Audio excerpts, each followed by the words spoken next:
Baik, Assalamualaikum warahmatullahi wabarakatuh. Selamat berjumpa kembali rekan-rekan mahasiswa semuanya. Semoga dalam keadaan sehat walafiat ya.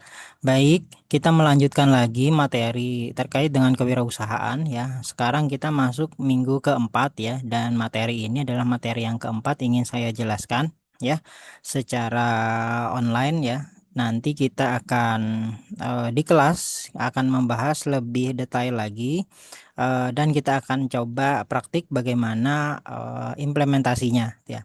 Baik, topik yang akan kita bahas pada materi yang keempat ini terkait dengan operasional in business ya. Jadi bagaimana bisnis itu dijalankan ya, dan dalam perjalanan bisnis itu pasti ada sangkut mautnya dengan operasional. Nah, bagaimana dengan operasional itu, ini yang akan kita bahas. Oke, saya langsung saja resume daripada materi ini. Jadi beberapa menit ke depan ini tidak akan lama. Yang akan kita bahas di sini adalah mempelajari bagaimana ya merancang proses produksi. Ya, proses produksi itu mulai stepnya seperti apa, itu yang akan kita bahas. Terus bagaimana kita ketika punya bisnis, kita sebagai ownernya gitu ya, mengatur sumber daya manusia. Kita menempatkan orang sesuai dengan potensi dan posisinya gitu ya. Dan juga kita mengatur struktur organisasi yang paling ideal untuk organisasi kita, karena yang namanya struktur organisasi itu tidak ada bentuk bakunya.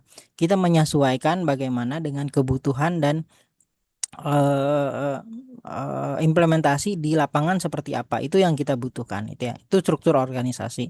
Dan bagaimana juga kita memanfaatkan teknologi sesuai dengan skala bisnis, ada mikro, kecil, menengah, itu juga kita akan maksimalkan gitu ya. Nah, juga akan membahas beberapa perbedaan, yaitu antara startup yang berorientasi dengan pertumbuhan cepat ya, skalanya seperti apa gitu ya. Terus inovasi daripada startup itu gitu ya, itu yang akan kita bahas nantinya ya.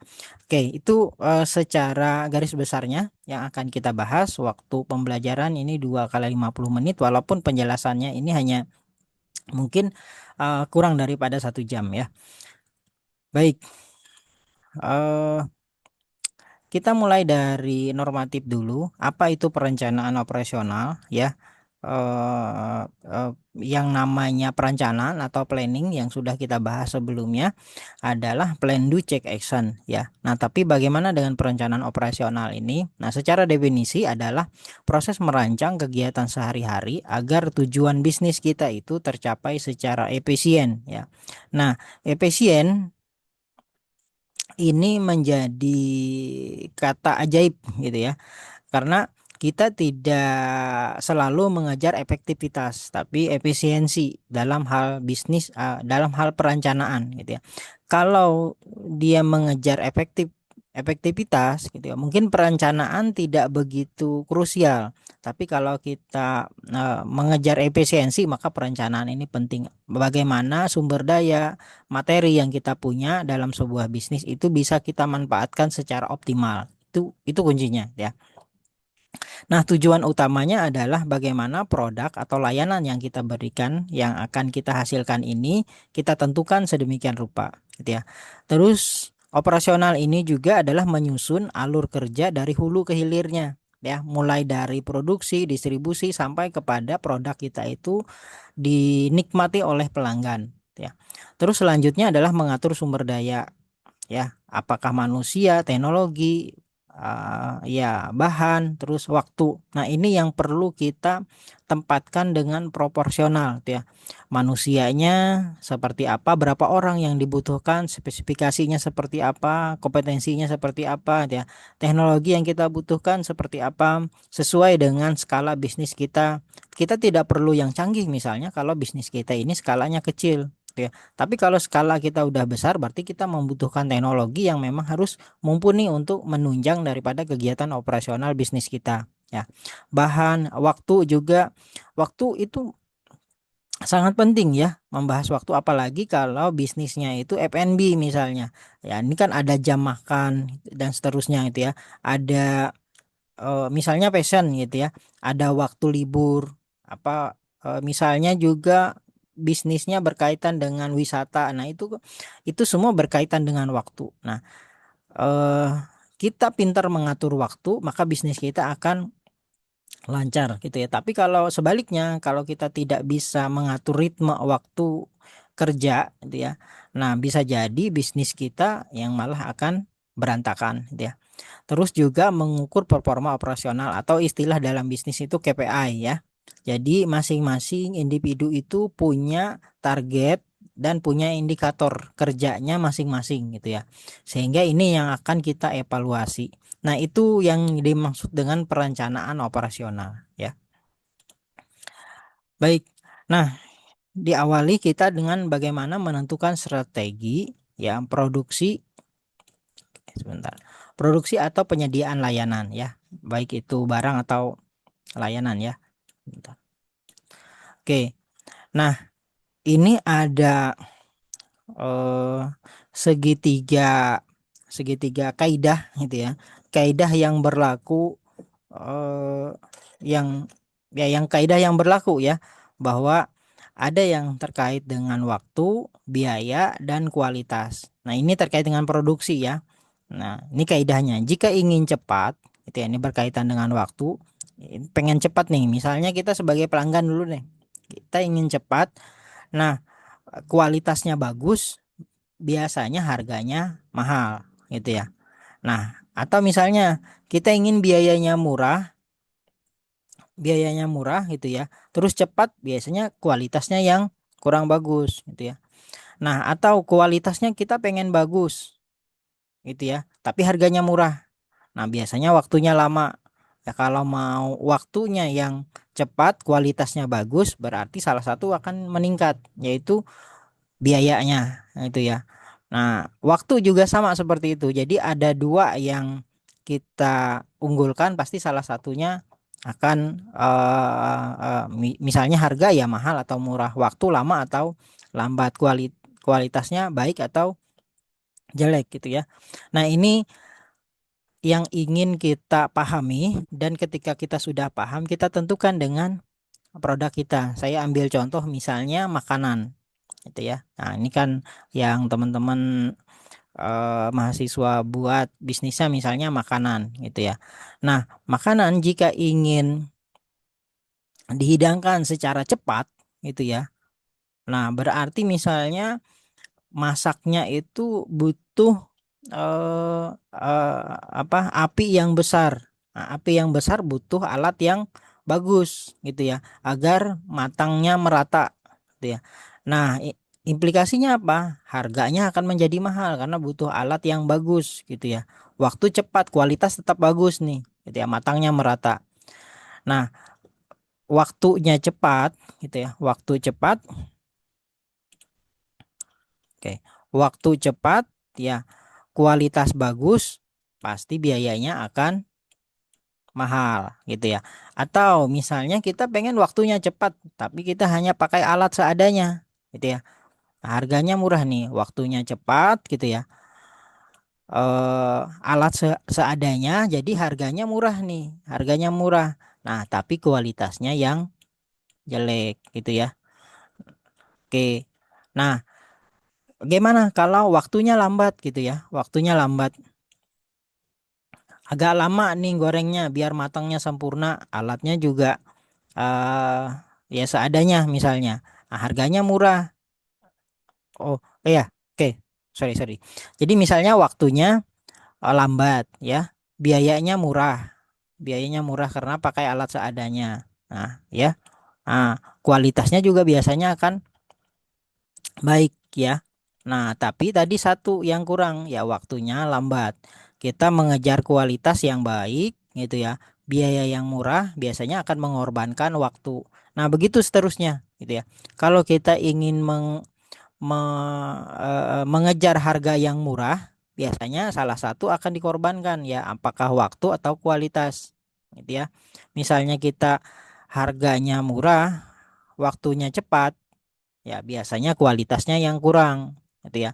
Harganya murah, kualitasnya bagus, biasanya waktunya yang lama, harus nunggu lama gitu ya.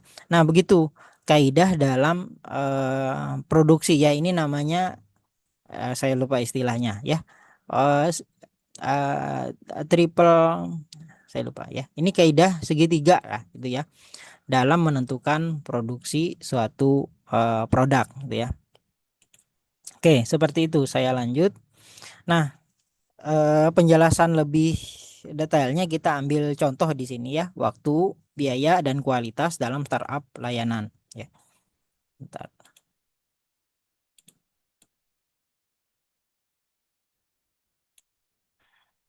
Oke.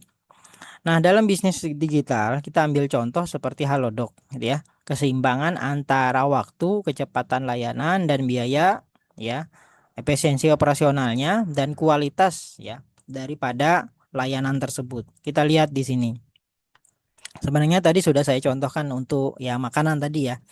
Jika ingin cepat, Halodoc harus menyediakan dokter yang harus selalu tersedia 24 jam. Berarti biaya operasional meningkat. Itu ya. Pasti cepat tapi biayanya meningkat ya. Jika ingin murah, nah ini untuk contoh Halodoc ya, bisa menurunkan biaya respon aplikasi dan dokter aktif. Nah, jadi tidak 24 jam dia. Nah, bisa akan ada delay ketika ada orang yang ingin konsultasi gitu ya. Biayanya rendah, tapi kepuasan pelanggan atau kualitas di sini akan berkurang ya, karena kita menekan dari sisi biaya. Nah, misalnya dari sisi kualitas juga, jika ingin kualitasnya tinggi, ya berarti harus investasi di teknologi yang lebih mutakhir ya, pelatihan dokter dan seterusnya. Nah, ketika kualitas meningkat, pasti biaya juga akan meningkat gitu ya. Karena kita mengantisipasi dari kualitas yang kita berikan gitu ya. Oke, itu contohnya, contoh yang kedua ya. Tadi yang pertama terkait dengan makanan. Nah, strategi yang diterapkan, misalnya tadi ini yang akan diambil gitu ya. Ini yang diambil, maka strategi yang diterapkan adalah efisiensi waktu layanan. Nah, jadi menggunakan penjadwalan otomatis misalnya untuk mencocokkan pasien dengan dokter. Nah, ini yang dilakukan. Terus efisiensi biaya operasional ya. Menerapkan sistem cloud computing agar bisa servernya bisa disesuaikan dengan lonjakan permintaan ya. Nah, ini ketika kita memahami segitiga kaidah tadi gitu ya, maka kita akan mampu menentukan strategi yang kita terapkan terkait dengan produk atau layanan kita. Tapi kalau kita tidak menentukan kaidah segitiga tadi, kita juga akan kebingungan dalam menerapkan strategi bisnis ya, untuk khususnya operasional yang akan kita kerjakan. Nah, ini tadi biar lebih memahami lagi strategi yang digunakan Halodoc ketika dia menginginkan beberapa hal dari segitiga kaidah tadi ya. Nah, misalnya dari waktu, dari biaya dan menjaga kualitas gitu ya. Oke. Nah, fokus utama operasional itu ini contoh langsung di Halodoc tadi gitu ya. Nah, misalnya di sini ya, konsultasi di Halodoc lebih murah karena mengurangi biaya operasional dan overhead ya, overhead di dalam ya operasionalnya ya. Biasanya dikeluarkan rumah sakit seperti biaya sewa gedung dan fasilitas fisik yang besar. Jadi dia akan menekan biaya karena tidak ada biaya operasional overhead untuk misalnya tempat ya.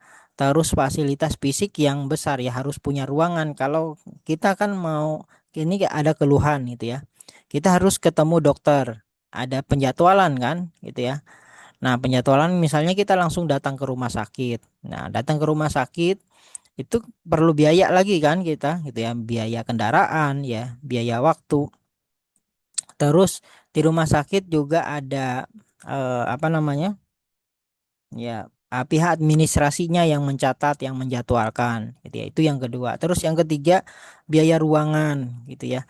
Nah, jadi banyak sekali biaya yang dipangkas oleh Halodoc gitu ya, untuk menekan biaya itu ya. Sehingga tadi misalnya waktu kita nggak perlu lagi datang ke rumah sakit, bisa langsung menggunakan aplikasi. Eh Admin yang untuk menjadwalkan tidak perlu karena otomatis menggunakan sistem digital gitu ya. Terus juga ruangan gitu ya. Sudah tidak perlu ruangan lagi nyewa tempat karena sudah menggunakan virtual gitu ya. Jadi biaya yang ditekan oleh Halodoc ini banyak sekali, sehingga konsultasi langsung dengan dokter beneran gitu ya, itu jadi lebih murah karena banyak biaya yang dihilangkan gitu ya. Nah, ini pentingnya dalam fokus operasional gitu ya. Bagaimana kita menekan biaya tetapi kualitas tetap kita berikan yang optimal gitu ya. Nah, fokus operasionalnya misalnya di sini yang pertama adalah produksi layanan gitu ya. Nah, Halodoc di sini dia tadi yang seperti saya sampaikan, dia otomatis, dia online gitu ya, secara digital dan seterusnya. SDM dikurangi, teknologi gitu ya, lokasi operasional dan kontrol pengawasan. Itu fokus utama dari operasional yang kita kita optimalkan dengan memahami tiga kaidah tadi gitu ya, waktu, biaya dan kualitas ya. Oke, kita ambil contoh lagi bahwa alur hulu ke hilirnya seperti apa gitu ya. Dalam konteks startup nih contohnya Halodoc, masih di contoh Halodoc, alur kerjanya adalah seperti penyediaan layanan kan di sini ada dokter, apoteker ya, labnya. Nah, ini alurnya gitu ya. Bagaimana dia menyusun ini gitu ya atau merencanakan ini gitu ya. Yang pertama ini hulunya dulu gitu ya, sumber layanan. Nah, tahap yang pertama ini adalah yang dilakukan oleh Hadok adalah menyiapkan ya, mengelola mitra profesional. Siapa? Ya dokter itu gitu ya. Dokter ini adalah menjadi mitra utamanya aplikasi Halodoc ini ya. Apoteker juga gitu ya. Terus laboratorium dan mitra logistik. Ya, ini yang menjadi eh, kalau dalam BMC ini adalah key partner ya, key partner. Key partnernya dari Halodoc gitu ya. Ya, dokter, apotek dan lab tadi. Terus yang kedua adalah distribusi ya. Sambil kita memahami konsep BMC gitu ya. Distribusi ini adalah bagaimana kita menjalin hubungan dengan mitra itu ya. Nah, di mana layanan ini didistribusikan ke pelanggan. Jadi bagaimana kita berkomunikasi. Berkomunikasi ini bukan hanya kita menyampaikan pesan gitu ya, tapi kita berinteraksi gitu ya, berinteraksi dengan pelanggan gitu ya. Nah, di sini Halodoc yang menggunakan aplikasi ya. Berarti yang menjadi poin perhatian ketika aplikasi ini adalah ya sistemnya, ya algoritmanya, bagaimana UI UX-nya gitu ya. Itu yang di dipikirkan dalam distribusi gitu ya. Oke, sebentar.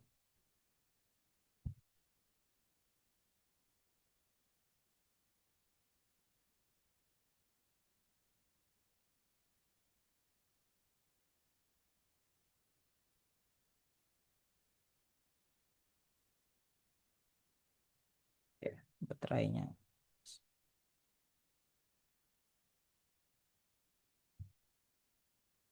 Oke, baik. Itu yang kedua ya, distribusi. Nah, eh hulu ke hilirnya gitu ya. Hulunya adalah sumber key partnernya, ya hilirnya adalah bagaimana pelanggan itu menerima produk yang kita berikan. Nah, selanjutnya terkait dengan KPI ya. Bagaimana kita mengukur kinerja daripada baik itu SDM-nya ataupun semua hal ya.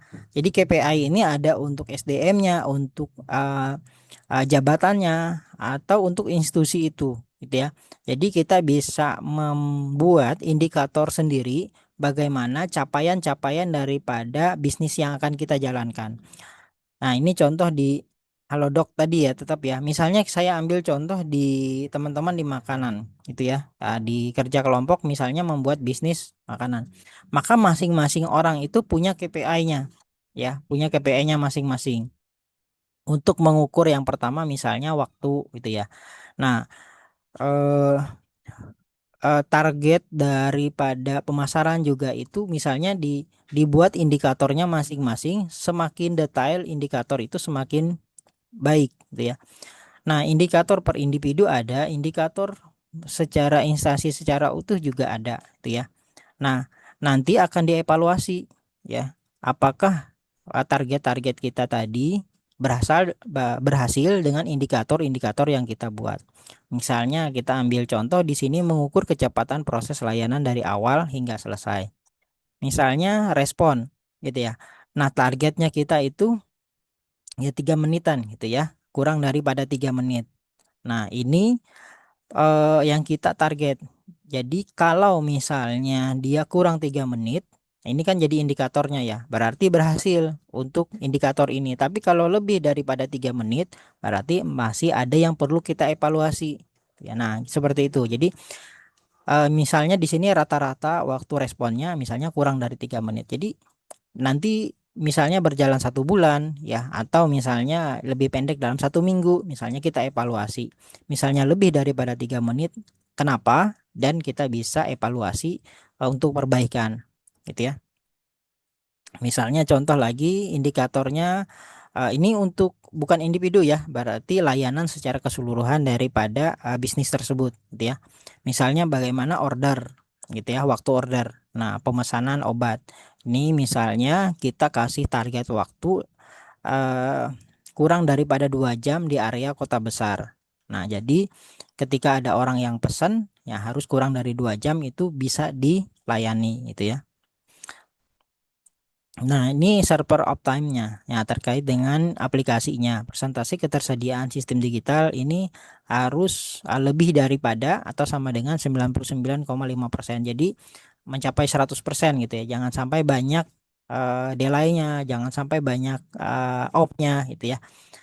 Misalnya ada perbaikan, sementara layanan ditutup misalnya. Ditutup. Nah, waktu menutupnya juga harus diperhatikan misalnya di jam tengah malam agar tidak mengganggu operasional secara keseluruhan, gitu ya. Nah, ini terkait dengan KPI. Nanti kita akan praktekkan bagaimana menyusun KPI ini masing-masing ya. Oke. Nah, ini masih contoh yang lain ya, saya skip saja. Ini terkait dengan biaya, ada indikator dan ada target, gitu ya. Ini terkait dengan kualitas, sama ada indikator dan ada targetnya, ya. Oke, ya. Nah, ini secara umum ya, aktivitas utama UMKM ya, usaha mikro kecil menengah. Nah, eh, bagaimana prosesnya gitu ya, mulai dari eh, apa ya, bisnis itu secara operasional secara keseluruhan seperti apa gitu ya. Nah, kita ambil contoh di sini. Pertama ada manajemen produksi dan standarisasi produk. Terus yang selanjutnya adalah bagaimana ini distribusikan atau dikomersialisasi ya, dan dievaluasi. Poinnya ada 2 ya. Di sini manajemen produksi dulu, setelah kita sudah manajemen, kita standarisasi, baru produk itu kita jual, baru kita lepas di pasaran gitu ya. Poinnya seperti itu, gitu ya. Nah, ini sedikit mereview apa yang sudah dijelaskan tadi. Kita pertama perencanaan, terus yang kedua ini bagaimana proses produksinya dari hulu ke hilirnya, terus bagaimana kita pengemasan dan vacuum scaling ya. Ini bagaimana produk itu benar-benar aman sehingga sampai kepada konsumen gitu ya. Oke, struktur organisasi dasar. Nah, ini terkait dengan struktur organisasi ya. Nah, secara dasar seperti ini, tapi ini tidak baku ya. Yang namanya struktur organisasi di awal tadi saya sampaikan sifatnya sangat fleksibel, menyesuaikan dengan kebutuhan kita, gitu ya. Nah, tapi ini secara umumnya seperti ini. Ada hacker, hipster, dan hustler, ini istilah-istilahnya, gitu ya. Hacker ini adalah Chief Technology Officer, jadi dia yang apa namanya, ya developer lah gitu ya, developer. Dia bisa mengambil keputusan untuk membuat bisnis itu misalnya jadi lebih mudah dijalankan gitu ya. Nah, terus yang kedua, hipster ini adalah dia mendesain produk gitu ya agar eh, mudah diterima oleh konsumen gitu ya. Nah, ini yang hipster. Poinnya misalnya digital marketing ya, pemasaran gitu ya. Nah, itu ya. Terus hustler ya. Nah, ini biasanya berkaitan dengan keuangan ya, atau juga berkaitan dengan bagaimana relasi dengan mitra itu ya.